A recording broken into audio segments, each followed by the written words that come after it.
বন্ধুরা, আজ আমি আপনাদের সঙ্গে শেয়ার করছি সিম ভর্তা। এই সিম ভর্তাটা আমি কিভাবে করলাম সেটা আপনাদের সঙ্গে শেয়ার করব। যদি ভালো লেগে থাকে অতি অবশ্যই রান্নাটা তো করে খাবেনই, আর তার সঙ্গে ভালোবেসে লাইক করবেন, শেয়ার করবেন আর কমেন্ট করবেন। আর ইউটিউব চ্যানেলটা যদি ফলো করেন তাহলে অতি অবশ্যই সাবস্ক্রাইব করে দেবেন।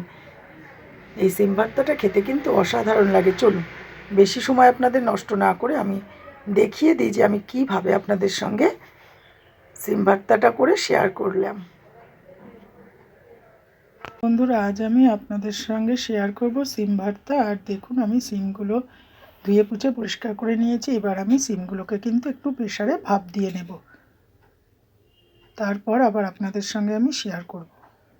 বন্ধুরা, আজ আমি আপনাদের সঙ্গে শেয়ার করছি সিম ভর্তা। আর সিম ভর্তাটা করার জন্য আমি তো সিমগুলো আপনাদের সঙ্গে শেয়ার করেছি। আর এবার আমি দেখুন একদম পেস্ট করে নিয়েছি কাঁচা লঙ্কা দিয়ে।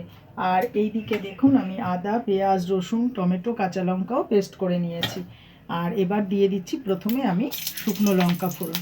আর এই শুকনো লঙ্কা ফোড়নের ফ্লেভারটা যে কী ভালো লাগে কোনো কিছু ভর্তাতে। আর এবার আমি দিয়ে দেব পেস্ট করা মশলাটা।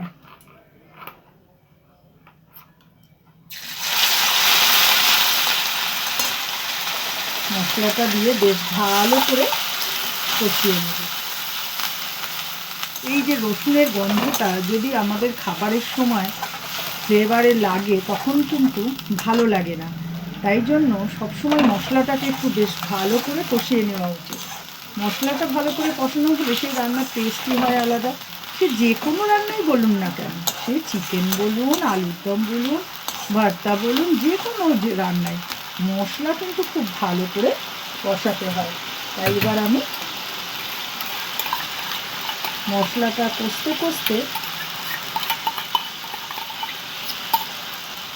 তো একটু সময় লাগবে। এবার আমি দিয়ে দেব নুন। নুনটা আপনারা আপনাদের পরিমাণ মতো দেবেন।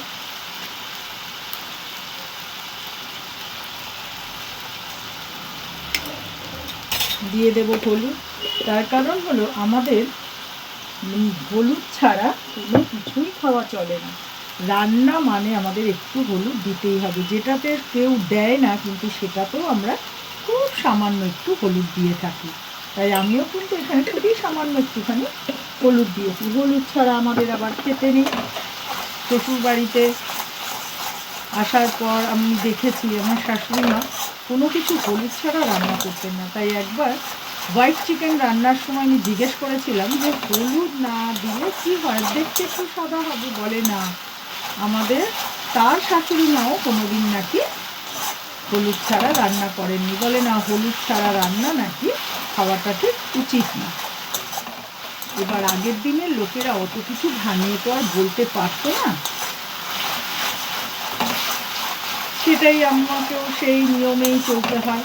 তাই যে কোনো রান্নাতেই কিন্তু আমাকে হলুদটা দিতেই হবে। দেখুন আপনাদের সঙ্গে কথা বলতে বলতে মশলাটা কিন্তু বেশ সুন্দরভাবে কষেই এসেছে। এইবার আমি দিয়ে দেব পেস্ট করা সিমগুলোকে। পেস্ট করা সিমটা দিয়ে আবারও আমি সুন্দরভাবে কষিয়ে নেব।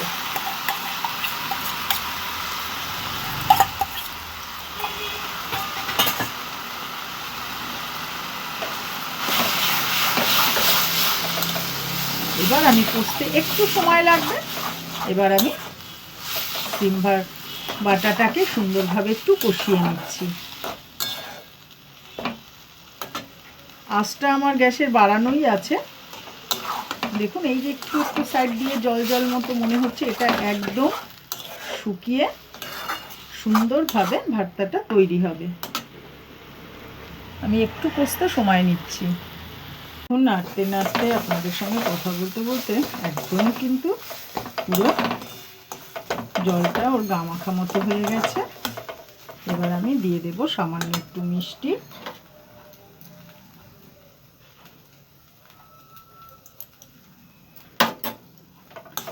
এভাবেই আমি আপনাদের সঙ্গে ভর্তাটা শেয়ার করলাম। সিম ভর্তাটা যদি ভালো লেগে থাকে অতি অবশ্যই লাইক কমেন্ট শেয়ার করবেন। আর ইউটিউব চ্যানেলটা ফলো করলে অতি অবশ্যই সাবস্ক্রাইব করে দেবেন। দেখুন একদম রেডি।